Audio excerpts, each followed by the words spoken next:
Très chers téléspectateurs de Canal Vimkwega, soyez bénis. Une grâce pour le pasteur Démétrius Zungrana d'encore se tenir devant vous et de pouvoir partager avec vous la parole du Seigneur, tant chère à l'Esprit de Dieu, tant chère à Jésus-Christ, notre Seigneur et Sauveur. Toujours dans la logique des eaux profondes, nous allons encore parler aujourd'hui de comment avancer dans les eaux profondes. L'heure du glanage est un temps que le Seigneur donne et que Dieu voudrait que tu saisisses avec attention et que tu considères de tout ton cœur pour que ta vie ne soit plus jamais la même. Le désir profond du Seigneur, c'est de te donner la bonne information et que de cette information vienne la transformation et que cette transformation suscite l'innovation dans ta vie. Tu es un vainqueur dans la présence de Dieu si tu marches dans les eaux profondes avec le Seigneur. Ne sois pas superficiel. Avance dans les eaux profondes. Quand nous lisons dans le livre d'Ézéchiel, nous constatons dans Ézéchiel 47 qu'il y a 4 dimensions des chrétiens. Ceux qui ont l'eau, la connaissance de Dieu, l'abondance de Dieu à partir de leurs chevilles. Juste bon pour porter les sandales du salut. Juste bon pour constater que Dieu les a touchés d'une façon ou d'une autre. Et il y a ceux qui ont l'eau à leurs genoux, témoignant que leurs jambes ou encore leurs pieds sont contrôlés par le Seigneur. Et il y a ceux qui ont l'eau jusqu'à leurs reins, pour montrer que même leurs parties intimes sont sous contrôle. Et ceux-là vivent une vie beaucoup plus rangée. Ils sont maîtres de leur puissance sexuelle. Ils vivent avec la parole de Dieu, même à leurs reins. Ils ne sautent pas comme des singes sur n'importe quelle femme qui passe sur leur chemin ou sur n'importe quel homme qui passe sur leur chemin. On peut être même peut-être serviteur, mais si on n'a pas soumis ces aspects-là au Seigneur, on n'est pas encore dans les eaux profondes. Et il y a aussi ceux qui ont dépassé cette étape et qui sont eux-mêmes totalement contrôlés par le courant divin. Ils nagent dans les eaux de Dieu. Ils n'ont plus de volonté. C'est la volonté divine qui compte. Eux-là sont dans les eaux profondes. Mais comment avancer dans les eaux profondes? Comment arriver dans les eaux profondes? Aujourd'hui, nous ferons une lecture dans Ésaïe 55 et nous aurons une lumière claire par rapport à comment nous pouvons avancer dans les eaux profondes. Il n'est pas bien que quelqu'un naisse et qu'il reste enfant. Quand on a un enfant qui naît, qui a 1 an, qui est toujours bébé, qui a 2 ans, qui est toujours bébé, qui ne sait ni faire 4 pattes, qui ne sait ni marcher, c'est un monstre, simplement un monstre. Mais Dieu veut que nous soyons des chrétiens dignes de lui, des enfants du royaume. On dit que l'enfant Jésus grandissait avec la faveur de Dieu, avec la faveur des hommes. L'enfant Samuel grandissait avec la faveur de Dieu, avec la faveur des hommes. Il est important que nous, en tant qu'enfants de Dieu, nous puissions grandir en ayant la faveur de Dieu et en ayant la faveur des hommes. Et pour que cela se fasse, il faut qu'on avance dans les eaux profondes avec le Seigneur. Et comment cela est possible? Pour que nous puissions avancer dans les eaux profondes, tant sur le plan spirituel, tant sur le plan matériel, tant sur le plan social, tout en gardant notre salut intact. Parce que des gens avancent matériellement, mais leur salut est tronqué. Leur vie chrétienne est bafouée. Leur marche chrétienne n'est plus digne du Seigneur. Pourtant, le Seigneur peut te bénir matériellement et ta vie chrétienne sera toujours correcte et ton salut sera toujours préservé. Le Seigneur Jésus-Christ est clair. À quoi sert-il un homme de gagner le monde entier s'il venait à perdre son âme? Pour dire que le plus important, c'est l'âme et l'âme est toujours l'âme. Tout ce qui viendrait ensuite doit simplement nous accompagner, mais pas venir détruire le salut de l'âme. Je prie qu'à l'issue de ce message, tu comprennes que tu peux avancer dans les eaux profondes. Tu peux être béni de toutes sortes de bénédictions dans le Seigneur, tout en gardant ta foi chrétienne intacte, tout en gardant ton salut, comme le Seigneur veut que ce salut-là soit préservé. Que la gloire soit à Dieu. Faisons une lecture dans Ésaïe, chapitre 55, à partir du verset 7 jusqu'au verset 13. Ésaïe 55, verset 7 jusqu'au verset 13. Qu'est-ce que ma Bible dit? Si tu as la tienne, prends-la également. La Bible dit ceci, à partir du verset 6. Cherchez l'Éternel pendant qu'il se trouve, invoquez-le tandis qu'il est prêt. Que le méchant abandonne sa voie et l'homme de rien ses pensées, qu'il retourne à l'Éternel, qui aura compassion de lui, à notre Dieu, qui pardonne abondamment. Verset 8. Car mes pensées ne sont pas vos pensées, et vos voix ne sont pas mes voix. Oracle de l'Éternel. Verset 9. Autant les cieux sont élevés au-dessus de la terre, autant mes voix sont élevées au-dessus de vos voix, et mes pensées au-dessus de vos pensées. Verset 10. Comme la pluie et la neige descendent des cieux, et n'y retournent pas, je note, et n'y retournent pas, sans avoir arrosé, fécondé la terre, et fait germer les plantes, sans avoir donné de la semence au semeur, et du pain à celui qui mange, ainsi en est-il de ma parole, qui sort de ma bouche. Elle ne retourne pas à moi, sans effet, sans avoir exécuté ma volonté, et accompli avec succès ce pourquoi je l'ai envoyé. Verset 12. Oui, vous sortirez dans la joie, et vous serez conduits dans la paix. Les montagnes et les collines éclateront en acclamation devant vous, et tous les arbres de la campagne battront des mains. Au lieu des buissons s'élèvera le cyprès, au lieu de l'ortie croîtra le myrte, et ce sera pour l'Éternel une renommée, un signe perpétuel qui ne sera pas retranché. Je fais une petite parenthèse pour dire que ma version est la version Thompson, et si vous avez une autre version, ne vous inquiétez pas, la parole de Dieu est la même. Que la gloire soit donc rendue à notre Dieu. Donc vous verrez que pour avancer dans les eaux profondes, il y a des étapes. Il y a 4 étapes essentiellement que je vais essayer de toucher. Mais je ne suis pas certain que nous pourrons aborder les 4 étapes aujourd'hui. Mais la séance prochaine, vous aurez l'occasion de voir les autres séances, les autres étapes plutôt. Aujourd'hui, nous verrons ensemble essentiellement 2 points qui sont les suivants. Il faut comprendre et accepter que nos pensées ne sont pas les pensées de Dieu et nos voix ne sont pas les voix de Dieu. Pour avancer dans les eaux profondes, il faut comprendre ce principe-là. Nos voix ne sont pas les voix de Dieu, nos pensées ne sont pas les pensées de Dieu. C'est pourquoi il faut invoquer l'Éternel. C'est-à-dire qu'il faut prendre du temps dans la prière. Il faut chercher l'Éternel pendant qu'il se trouve pour savoir exactement quelle est la pensée de Dieu pour ta vie, quelle est la pensée de Dieu pour ta famille, quelle est la voie que Dieu trace devant toi. J'ai souvenance, il y a de cela une vingtaine d'années, mon cousin et moi, nous avions fini l'université et nous étions tous les deux chômeurs. Et nous allions tous les deux en un lieu pleurer devant le Seigneur, demandant à Dieu de trouver une solution. Parce que nous voulions sincèrement quitter cette position de chômage. On était à la charge de nos parents. Et c'était malheureux qu'un garçon de 25-26 ans soit toujours à tendre la main pour avoir 1000 francs ou pour avoir 500 francs. Même pour sortir avec notre L2, pour aller sur la route de Bobo, quelque part sous un arbre pour prier, il fallait demander l'argent à la maman ou demander l'argent au papa.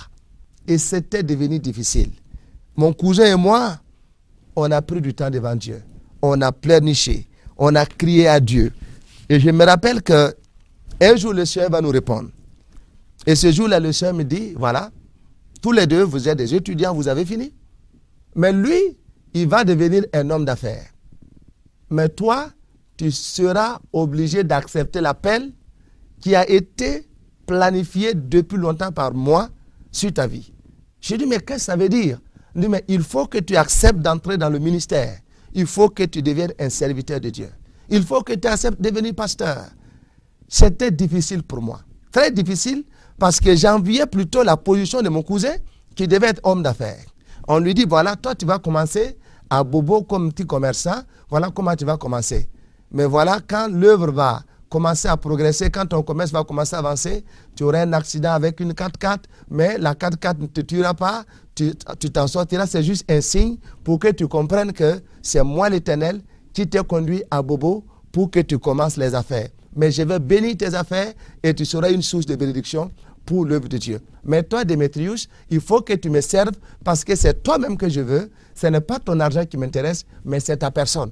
J'ai dit, mais Seigneur, tu me fais la force, qu'est-ce qui se passe? On est tous les deux étudiants, on a tous fini. Pourquoi il va être un homme d'affaires et moi je vais être pasteur? Je n'étais pas d'accord. C'était difficile. Et j'ai dû pleurer, j'ai dû crier à l'Éternel, j'ai dû crier, j'ai tout essayé. Mais la vérité était que la voie tracée par l'Éternel, pour moi, était différente de la voie tracée par l'Éternel pour mon cousin. Quelque temps après, je me vois obligé d'accepter ce que le Seigneur a dit. Je pars donc au Lagongo, je rencontre le pasteur Jean-Baptiste Sawarogo, qui me reçoit et qui me dit, voilà, Démétrius, c'est bien. Nous avons le privilège de commencer ici au Burkina Faso une école de formation biblique pour les gens d'un certain niveau, le niveau supérieur. L'école porte le nom de l'IBS en son temps, Institut biblique supérieur. Et je me réjouis d'avoir été quand même un des pionniers. Je fus de la première promotion de l'Institut biblique supérieur qui est devenu aujourd'hui la FATEAD. Mais nous avons commencé à gounger timidement. Et c'était vraiment le cœur gros que j'avais accepté aller parce que je voyais maintenant que je n'avais pas le choix. C'était cependant la voie que le Seigneur avait tracée pour moi. C'était la pensée divine pour ma vie. Et l'autre était appelé à être commerçant et il devait commencer à Bobo. Et nous avons commencé, chacun de son côté. Lui, il allait à Bobo et moi, j'étais à Ouaga, j'étais à l'IBS, lui faisait son commerce. Et petit à petit, chacun de nous a commencé à avancer. Mais aujourd'hui, je comprends que la voie de Dieu n'était pas la mienne. La mienne avait été quoi? Être aussi homme d'affaires comme mon frère ou mon cousin, ou j'étais dans d'autres activités. Mais le Seigneur a voulu de moi comme pasteur. Mais aujourd'hui, je suis heureux. Heureux parce que j'ai vu que Dieu a été fidèle à sa parole. Il a été fidèle à sa parole. Pour moi, ce qui me hantait, qui était ma maladie, ma souffrance, comment on va dire que je suis nourri par la dîme? Pourquoi on va dire que moi je vis des dîmes? Et je n'en voulais pas du tout.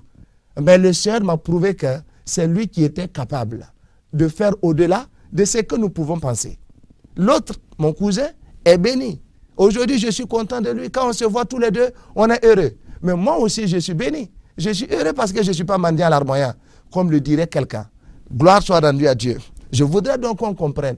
Il faut prendre du temps avec l'Éternel, invoquer l'Éternel pour pouvoir avancer dans les eaux profondes avec lui.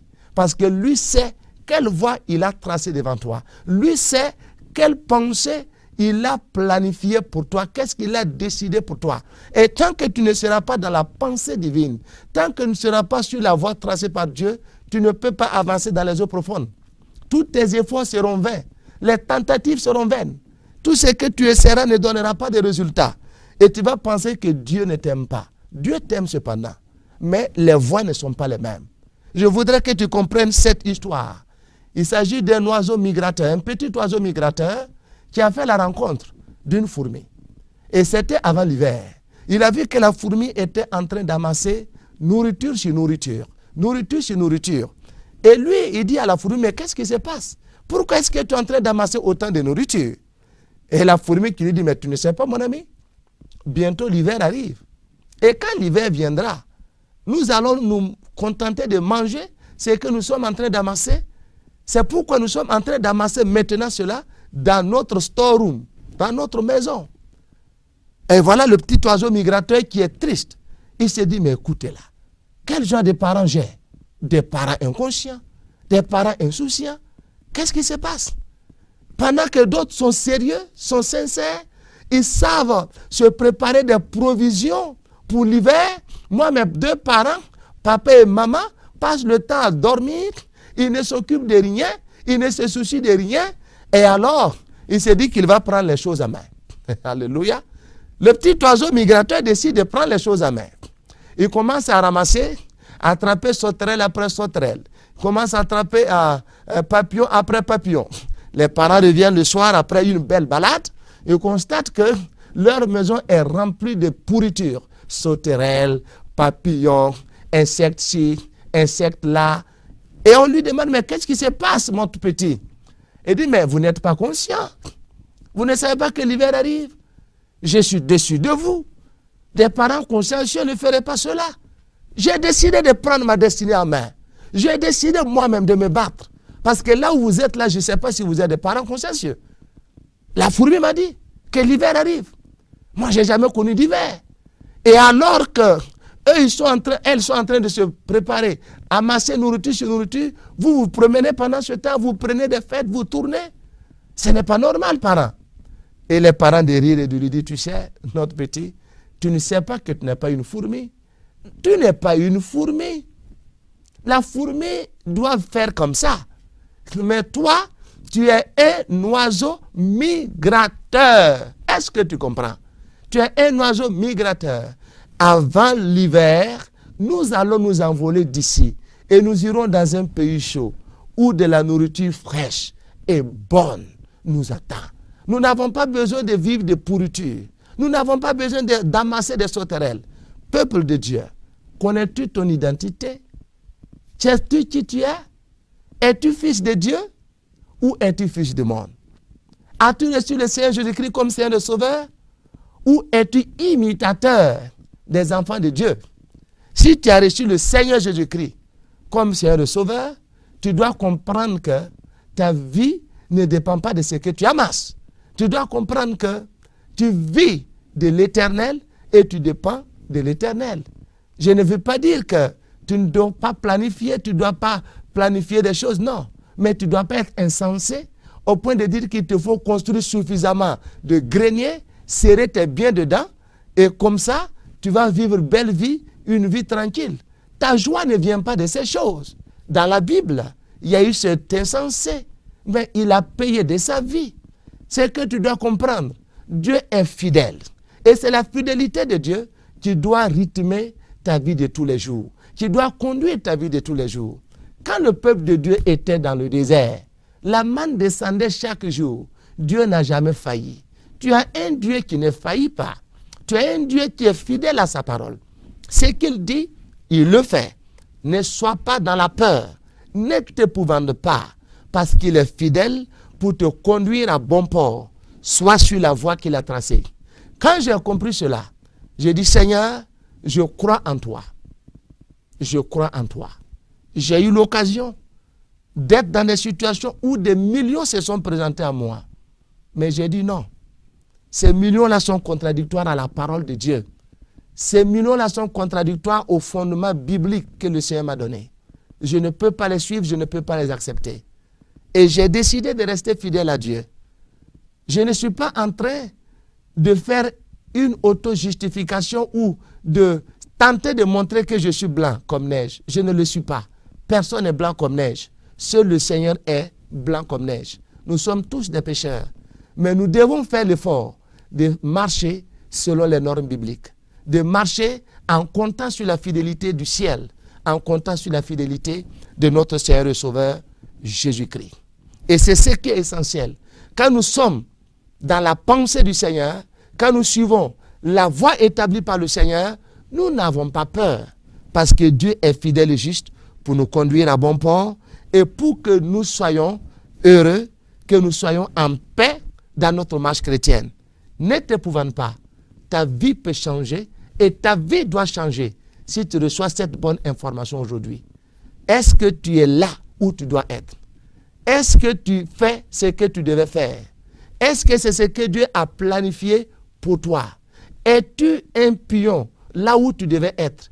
Es-tu le maillon de la chaîne? Et es-tu placé à l'endroit voulu par le Seigneur? Voilà tout le problème. Quand nous voyons une bâtisse, un immeuble, il y a des briques longues, des briques complètes, pleines plutôt. Il y a des briques à moitié, il y a des briques qui font 3 quarts, il y a des briques 1 quart. Et il faut que toutes ces briques-là soient là pour que le bâtiment réponde au plan de l'architecte. Quelle partie de la brique tu es? Et si tu veux être une brique pleine, alors que dans le plan de Dieu, tu es une brique creuse et que tu es simplement une moitié de brique, pour que soit accompli le dessein du Seigneur, il faut que tu entres dans le dessein du Seigneur.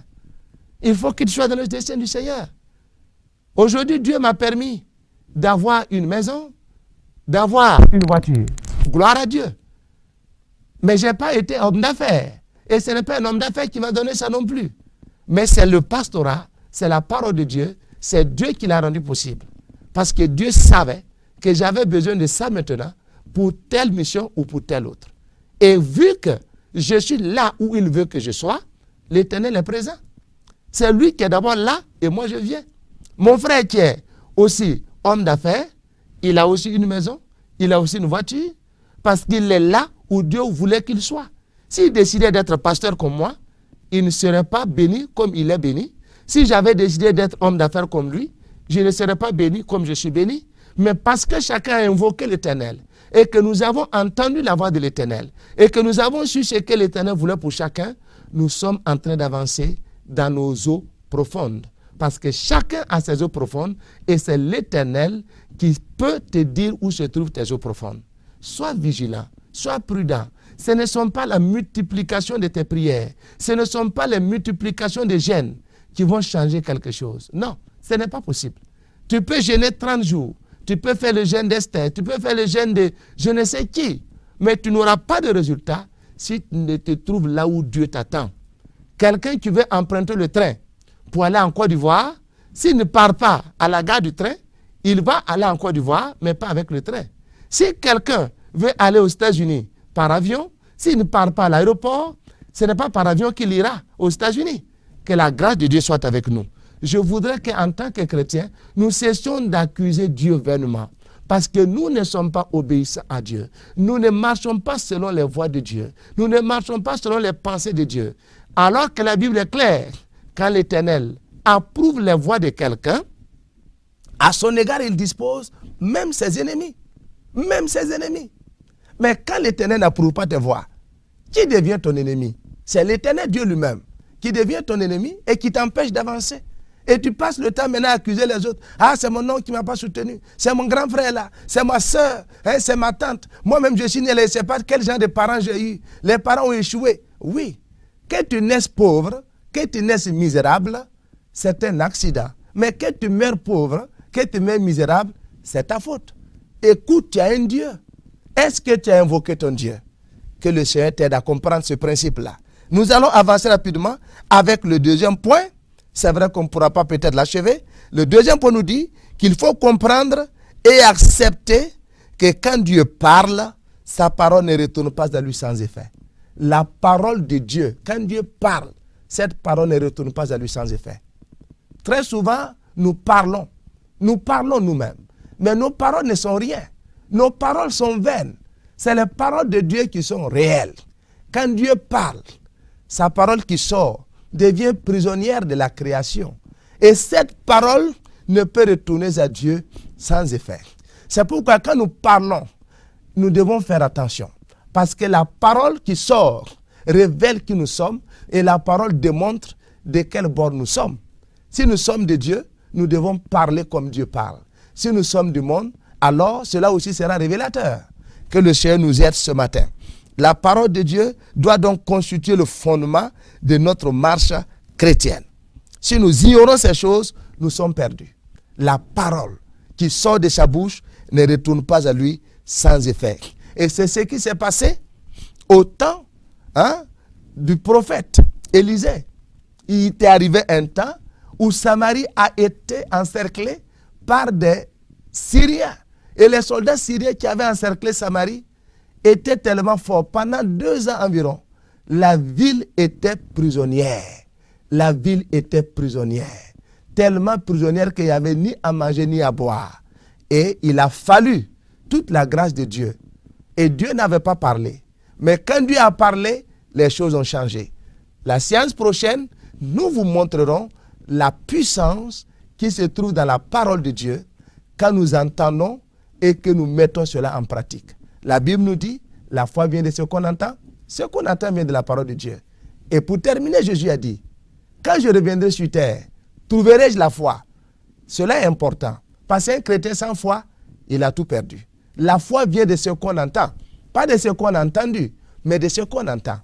Est-ce que la parole de Dieu qui sort, comment tu la reçois? La reçois-tu avec foi ou sans foi?